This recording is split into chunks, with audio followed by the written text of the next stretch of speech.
जय श्री कृष्णा दोस्तों। आज हम गीता का अध्याय 1 समझेंगे। तो चलिए शुरू करते हैं।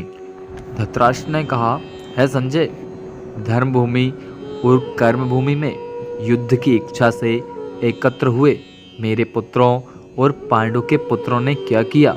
संजय ने कहा, है राजन, इस समय राजा दुर्योधन पांडु पुत्रों की सेना की व्यूह रचना को देखकर आचार्य द्रोणाचार्य के पास जाकर कह रहे हैं, हे आचार्य, पांडव पुत्रों की इस विशाल सेना को देखिए, जिसे आपके बुद्धिमान शिष्य द्रुपद पुत्र धृष्टद्युम्न ने इतने कौशल से व्यूह के आकार में सजाया है। इस युद्ध में भीम तथा अर्जुन के समान अनेकों महान शूरवीर और धनुर्धर हैं।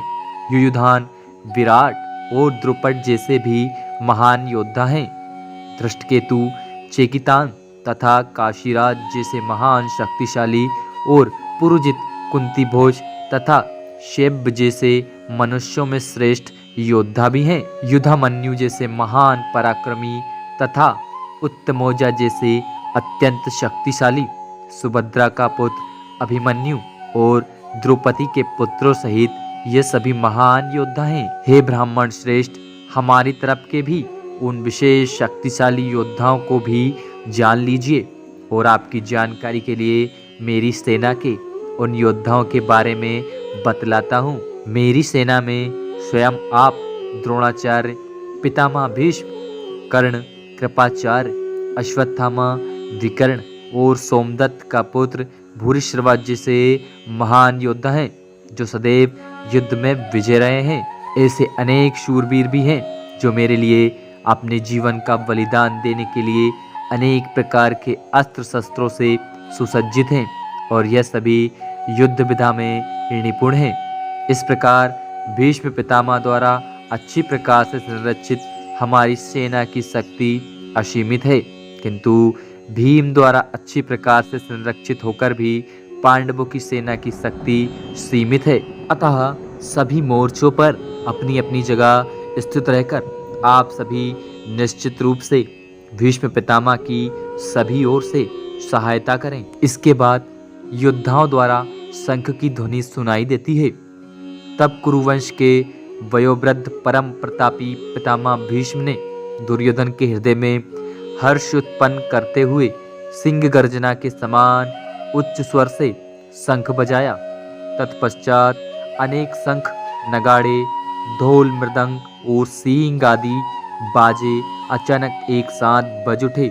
उनका वह शब्द बड़ा भयंकर था। तत्पश्चात दूसरी ओर से सफेद घोड़ों से युक्त उत्तम रथ पर आसीन योगेश्वर श्री कृष्ण और अर्जुन ने भी अलौकिक शंख बजाए।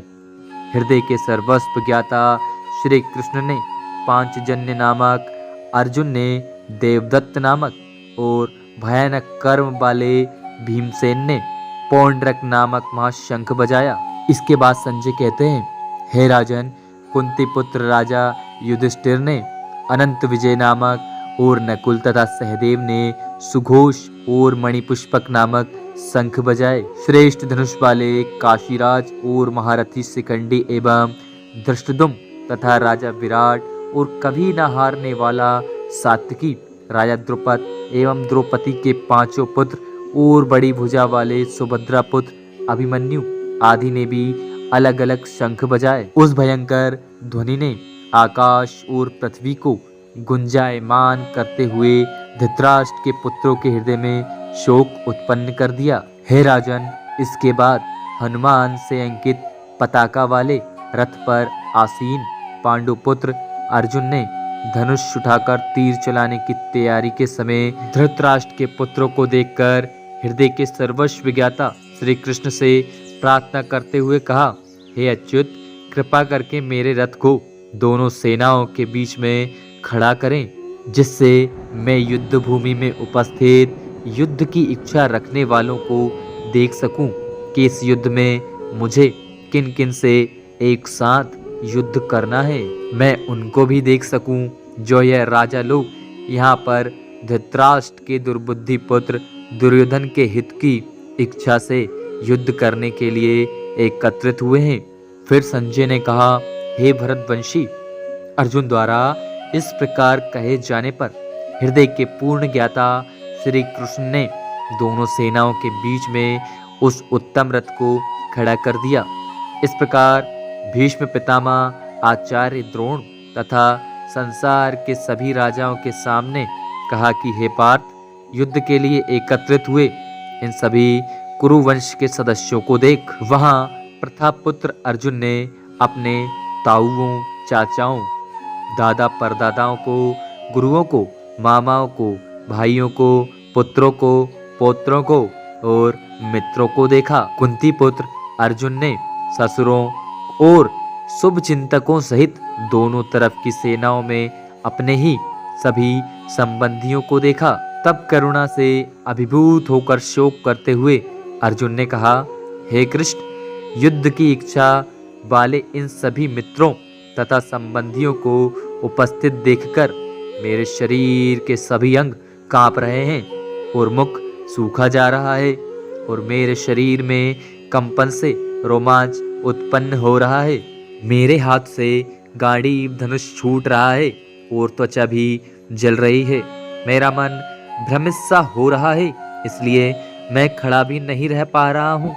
हे केशव, मुझे तो केवल अशुभ लक्षण ही दिखाई दे रहे हैं। युद्ध में स्वजनों को मारने में मुझे कोई कल्याण दिखाई नहीं देता। हे कृष्ण, मैं ना तो विजय चाहता हूँ और ना ही राज्य और सुखों की इच्छा करता हूँ।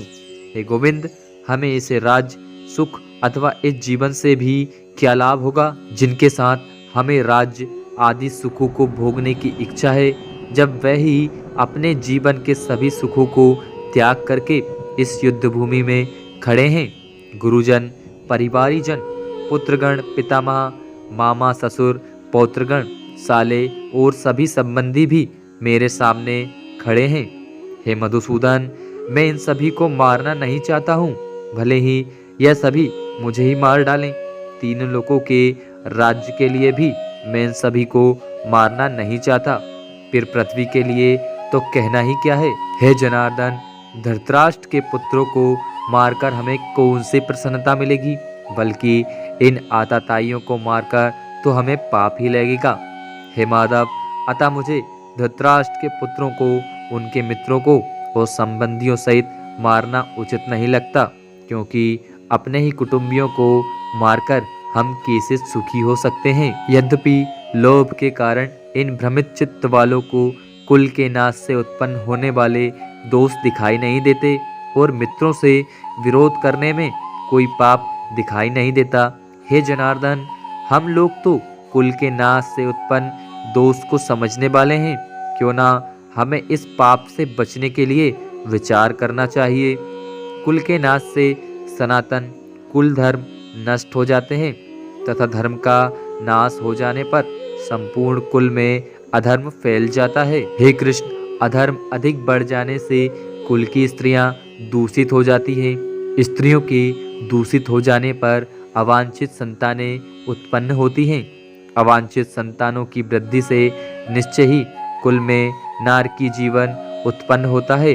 ऐसे पतित कुलों के पितृ गिर जाते हैं, क्योंकि पिंड और जल के दान की क्रियाएं समाप्त हो जाती हैं। इन अवांछित संतानों के दुष्कर्मों से सनातन कुल धर्म और जाति धर्म नष्ट हो जाते हैं। हे जनार्दन, जिनका कुल धर्म नष्ट हो गया, ऐसे मनुष्यों का अनिश्चित काल तक नरक में रहना पड़ता है, ऐसा हम सुनते आए हैं। कितने आश्चर्य की बात है कि हम लोग बुद्धिमान होकर भी महान पाप करने को तैयार हो गए हैं और राज और सुख के लोभ से अपने प्रियजनों को मारने के लिए आतुर हो गए हैं। यदि मुझे शस्त्र रहित विरोध न करने वालों को धृतराष्ट्र के पुत्र हाथ में शस्त्र लेकर युद्ध में मार डालें, तो भी इस प्रकार मरना मेरे लिए अधिक श्रेयस्कर होगा। संजय ने कहा, इस प्रकार शोक से संतप्त हुआ मन वाला अर्जुन युद्ध भूमि में यह कहकर बाणों सहित धनुष को त्याग कर